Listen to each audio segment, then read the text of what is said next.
Ladies and gentlemen, boys and girls of all ages, I'm back. Episode 4, Be Great Podcast. We're here.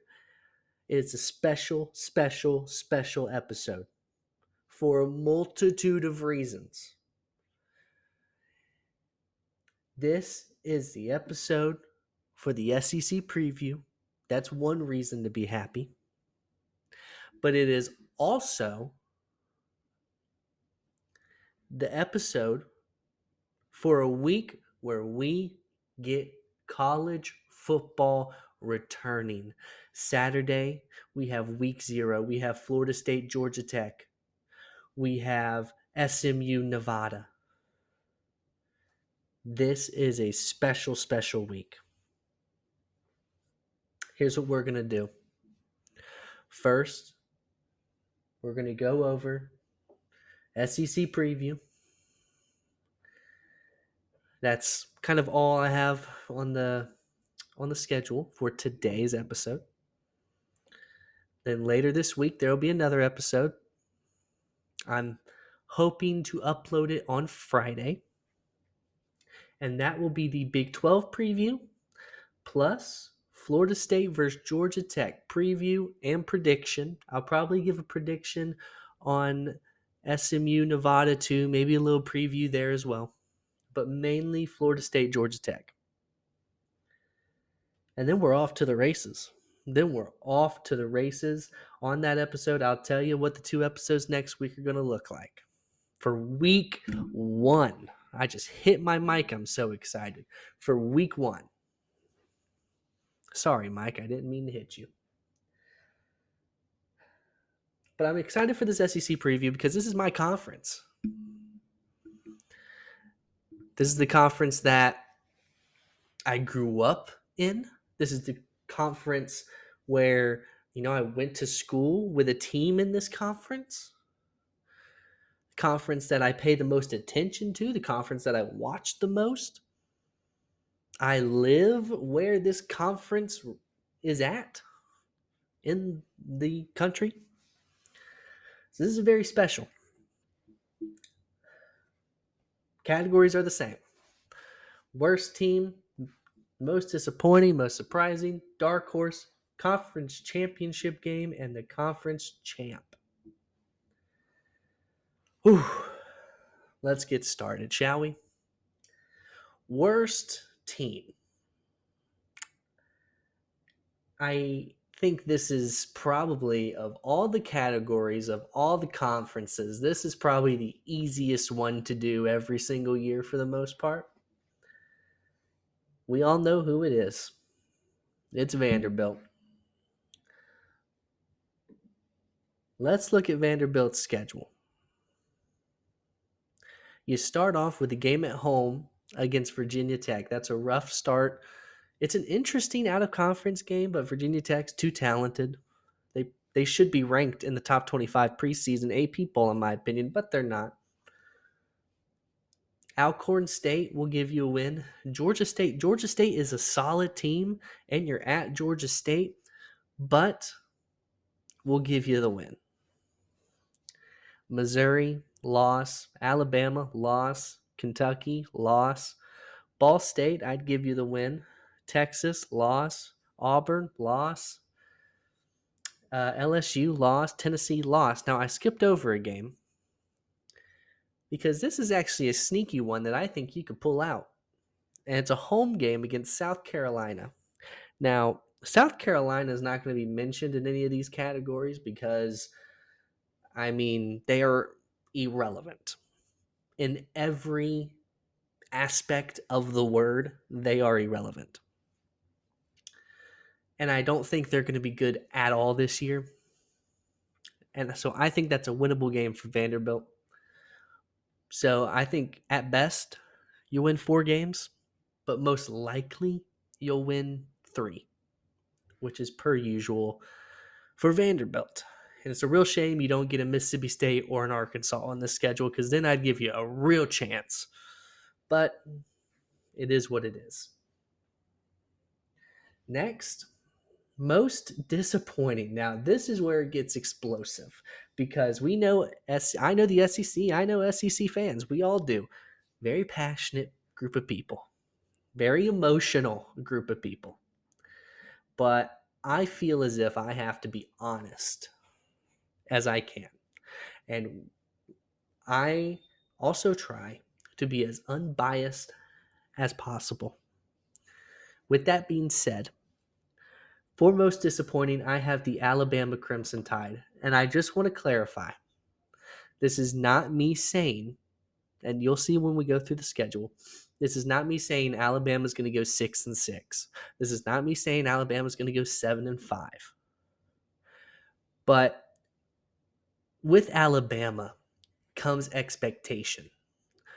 With Alabama fans comes a sense of entitlement, with all due respect. And you have a new head coach, and I think a lot of people, whether that be media, whether that be fans of the team, seem to just think that it's just going to be this smooth transition. Now, most people think that, most people aren't picking Alabama to win the national championship. But a lot of people are like, Alabama's still going to be really good. But what if they're not? But what if they're not? What if there is a sizable drop off? Not to where they're 6-6, 7-5, but what if they're 9-3? Don't make the playoff. What then? Is that possible? Well, let's see. You start off Western Kentucky and South Florida. Those are 2 wins. You have them both at home. I think this Alabama at Wisconsin game is so interesting. It's your first road game of the season, first road game with Kalen DeBoer, and it's a Wisconsin team who's expected to be better. Do I think they have as much talent as you? No. Do I necessarily trust Jalen Milroe on the road in a environment that could be very hostile? No, I don't. I think this game, I think Wisconsin, I don't think people are giving Wisconsin enough credit. A lot of people are just like, it'll be kind of close, but Alabama will win. I feel like people aren't really taking Wisconsin seriously in this matchup. I am. I'm not picking Wisconsin to win. I would pick Alabama, but I think there is a definite chance that Alabama slips up. Then you have a bye, and then it's the biggest game of the season it's Georgia at Alabama. Now, luckily for Alabama, they have a bye before this game. Because if it was straight up at Wisconsin and then you have to host Georgia, I don't like your chances at all. That's the same reason why. Actually, you know what? I'm not going to say that. I'm not going to spoil that. So we'll get to a different game later that I was just about to talk about. Because we'll be talking about both those teams. But at least you have a bye in between. What I don't like for Alabama is, one, you don't have the head coach that beat Georgia all those times that you want to brag so heavily about. Number two, it's Kalen DeBoer's first SEC game as an SEC coach. Number three, I think Georgia is going to come in very angry with a chip on their shoulder and wanting to prove a point. But for y'all's favor, you're at home. So at least you have that. But let's look at the 2 teams. Alabama doesn't have the better quarterback. They don't have the better receivers. They don't have the better running back room. They don't have the better offensive line. They have nothing better than Georgia offensively. They don't have better tight ends. Arguably, their best defensive player, Caleb Downs, gone. It's concerning. And when your biggest weakness is your defensive back room, I just really find it hard to believe that you're going to be able to beat really good teams when that's your biggest weakness. So I'm picking Georgia. You'll beat Vanderbilt. You'll beat South Carolina. Tennessee, another interesting one. Another interesting one. Tennessee is coming up on a season where they are very hype right now. And you have to go to Tennessee. What happened the last time you went to Tennessee? I don't think you want to remember. I could definitely see Tennessee winning. Then you have Missouri at Alabama. Then you have at LSU. I'll circle back to that game in a second. You'll beat Mercer. At Oklahoma. And then the Iron Bowl. Here's my concern. I think some of these games that are must wins, I think back in the day with Nick Saban, I say back in the day like it was so long ago, but when you had Nick Saban, there wasn't much worry. You'd look at this Missouri game at home and you'd be like, Nick Saban's going to get the job done there. It might be close, but it's Nick Saban. You almost had a Nick Saban buff. Like, it's 50-50, but Nick Saban, Alabama wins. Or, hey, it's a little close, but, Nick Saban, so Alabama. And that's how I feel with this Missouri and this Oklahoma game. I think those are two dangerous games for Alabama. Going to Oklahoma and then a game at home against a Missouri team who, again, is being very hyped up. I worry that if Kalen DeBoer is not fully ready and fully prepared for this SEC stuff, that it could get off the rails. Because let's say you lose to Georgia. You're going into Tennessee 5-1. You're going into Tennessee 5-1. And you're looking at a 6-game stretch here that, other than Mercer, it's a hard stretch at Tennessee.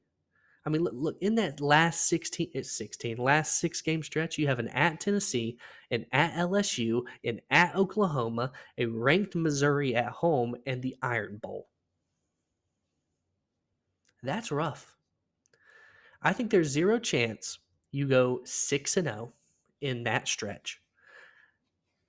I don't like your chances of being 5-1 in that stretch. I could see 4-2. I could see you beating Oklahoma. Obviously, Mercer. I could see you probably maybe beating a Missouri. Because the Missouri game is so weird because I don't think Missouri has the talent you do, but Missouri just has this knack of just hanging. I mean, other than Alabama, Missouri, you could definitely argue, has been Georgia's toughest opponent in recent years, especially the past 2 years. I mean, Missouri came to Georgia last year, and that was a game for 4 quarters. And that Georgia team last year is a lot better than this Alabama team this year. There is major room for disappointment. That Wisconsin game is a must win. If Alabama loses to Wisconsin, imagine the outlook. Imagine you lose to Wisconsin, you lose to Georgia, you're 4-2. Then you have to go at Tennessee, where you could easily lose. You're 4-3. You have a Missouri coming in. Let's say you beat them and you're 5-3. At LSU, I don't like those chances. I really don't. No matter how good this Alabama team is, they always, at LSU is dangerous. As we all know, at LSU is not fun. Again, last year, prime example. The Iron Bowl. Look at last year. Prime example. And I would argue this Alabama team is worse than last year. Are they winning that game last year with Kalen DeBoer as the head coach? I don't think so.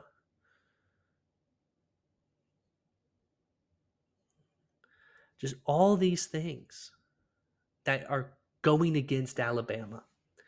And Kalen DeBoer is going to have to prove it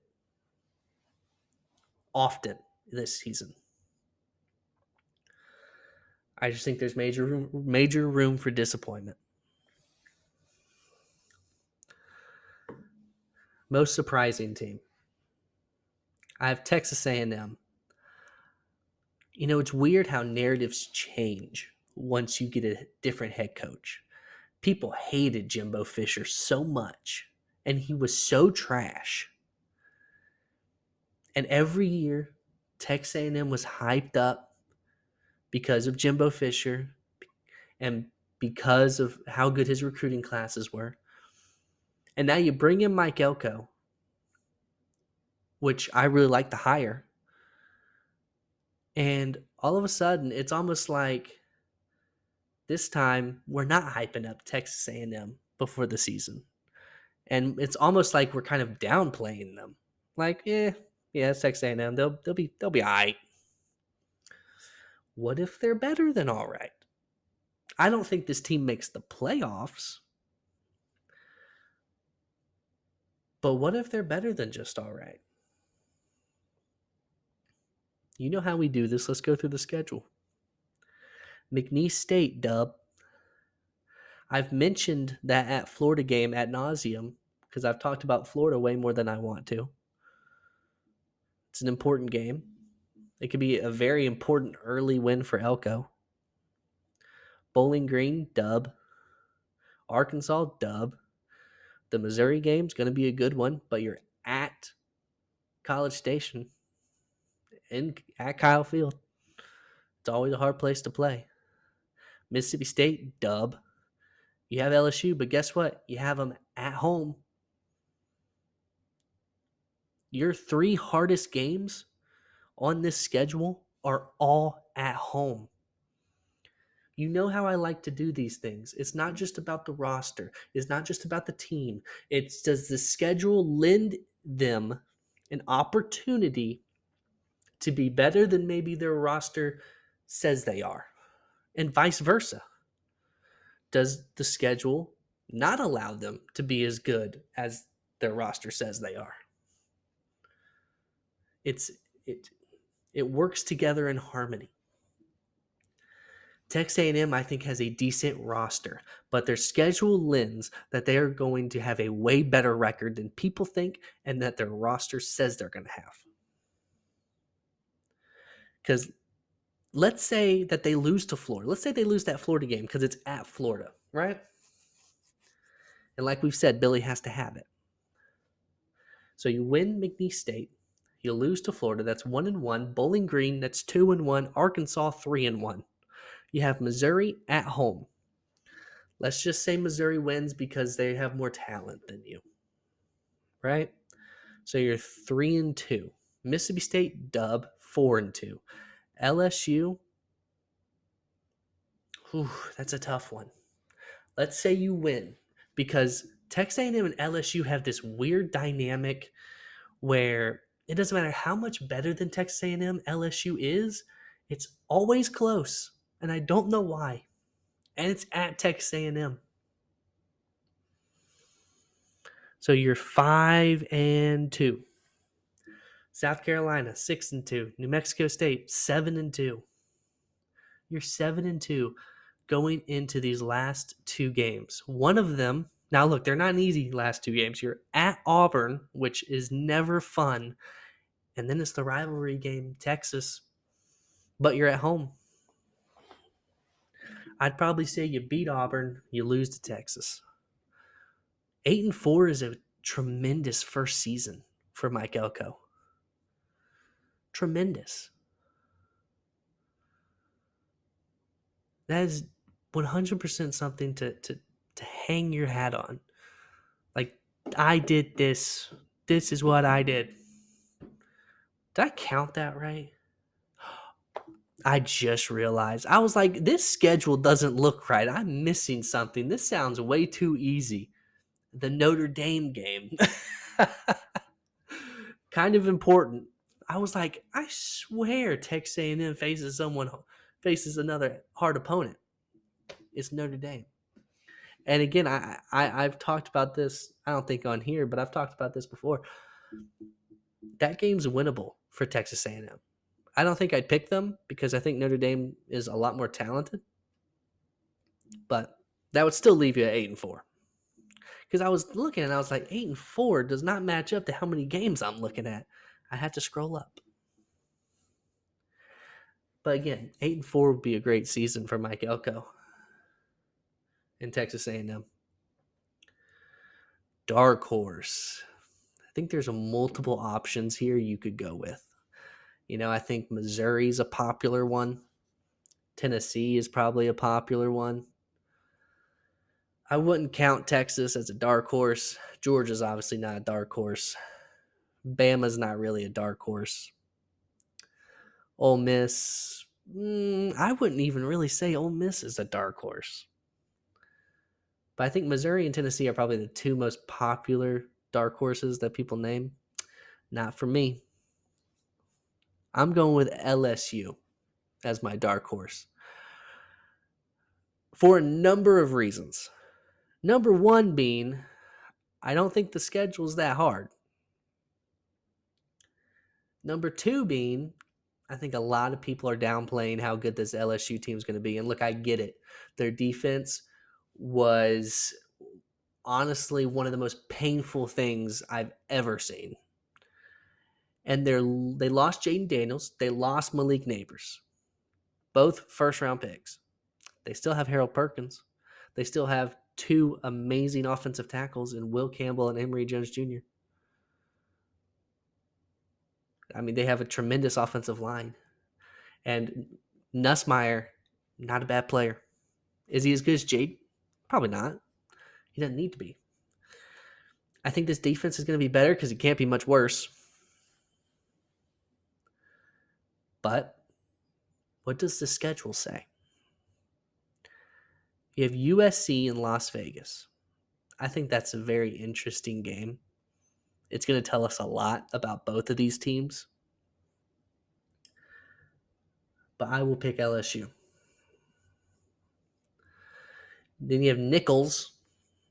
That's obviously LSU. South Carolina, that's LSU. UCLA, that's LSU. South Alabama, that's LSU. So you're 5-0, and then you have Ole Miss. But guess what? You have Ole Miss at home. I think that's a win. 6-0. Arkansas, 7-0. Texas A&M, that's a hard one. And I definitely could see the slip up. So let's say you lose, 7-1. I think you win. I think you beat Alabama at home. 8-1. Florida, 9-1. Vanderbilt, 10-1. Oklahoma at home. This team could go 11-1. Because a lot of their harder opponents they have at home. And we know how that home advantage is for them. Alabama at home. Oklahoma at home. Ole Miss, guess what? At home. UCLA is not good, but that's one where, I wouldn't like their chances nearly as much if they had to travel all the way to LA, but they don't. At home. I think the most dangerous game for them is that at Texas A&M game, and maybe the USC game in Nevada, in Las Vegas. I can see this team going 11-1, 10-2, and that's playoffs right there. They're in the playoff. Especially at 11-1, they're 100% in the playoff. Might be in the SEC championship game. I like this LSU team, and I like the schedule. Now, do I think they can make it to the Natty? No, I don't think they have the talent this year. But, I mean, if LSU gets a home game, first round of the playoff, you can lock them in to make it to the second round. For sure. Conference championship game. Oh boy. Who do I have in the conference championship game? So many different ways to go.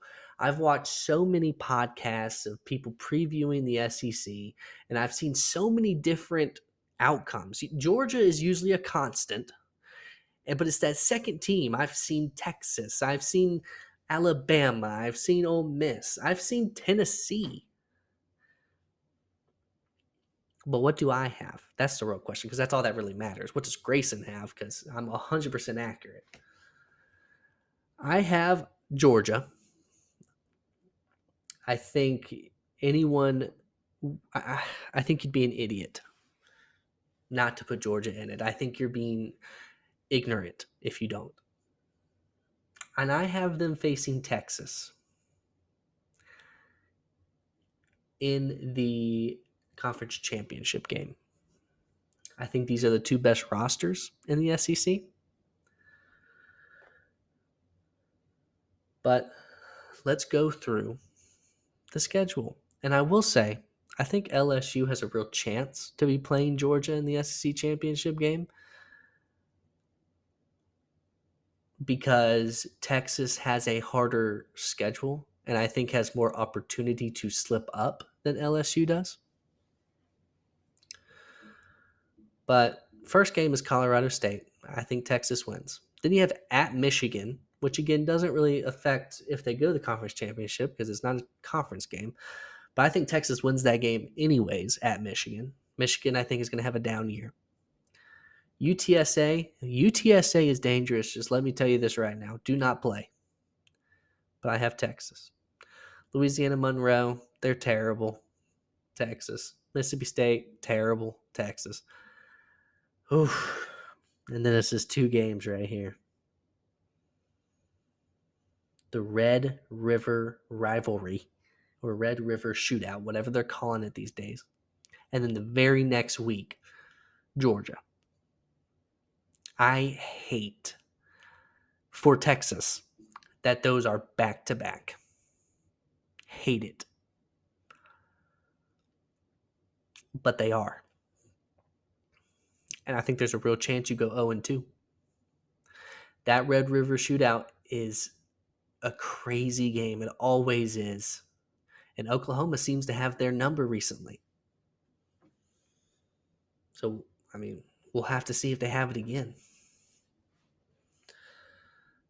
But I think as of right now, I'd pick Texas to beat Oklahoma. I'd have Texas lose to Georgia in the regular season because, again, I just think those two games back-to-back is brutal. Then you have Vanderbilt. That's a win. Florida at home, that's a win. Arkansas, that's a win. Kentucky at home, that's a win.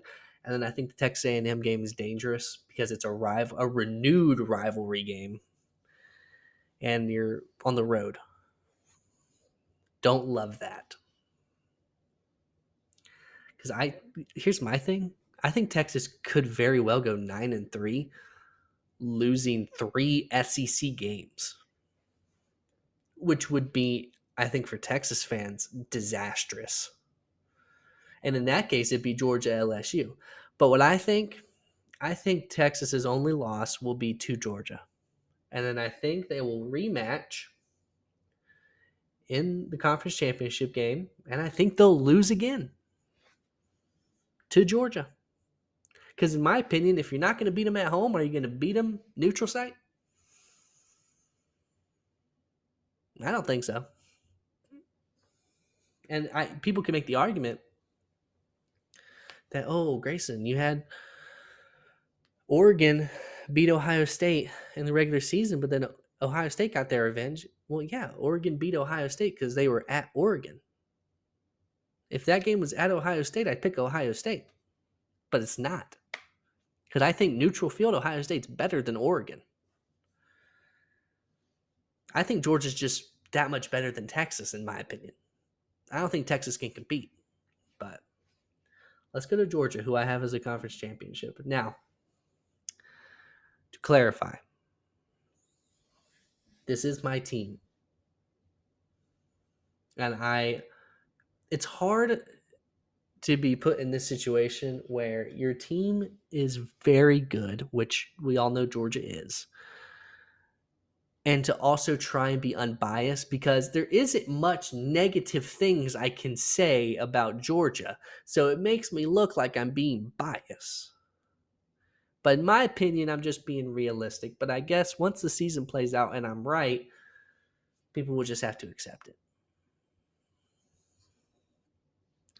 I don't think Georgia loses a game. I don't think it's necessary to go through the schedule. I don't think Georgia loses a game. I think Clemson is not ready or prepared for what Georgia's going to be bringing towards them.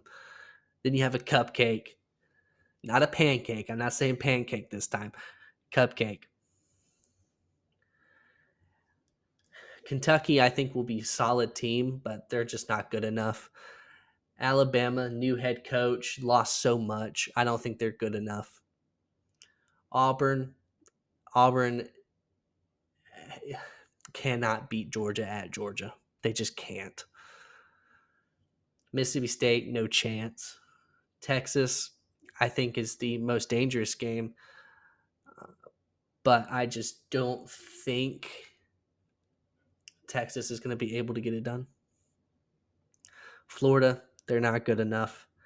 At Ole Miss is interesting, but I don't think I can pick Ole Miss because they have to prove to me that they can win a big game first. So I'm not going to pick them. So I'd say Georgia.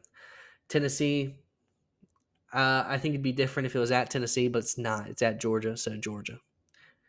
UMass, I mean, come on. And Georgia Tech is a team that's getting better, but again, it's at Georgia.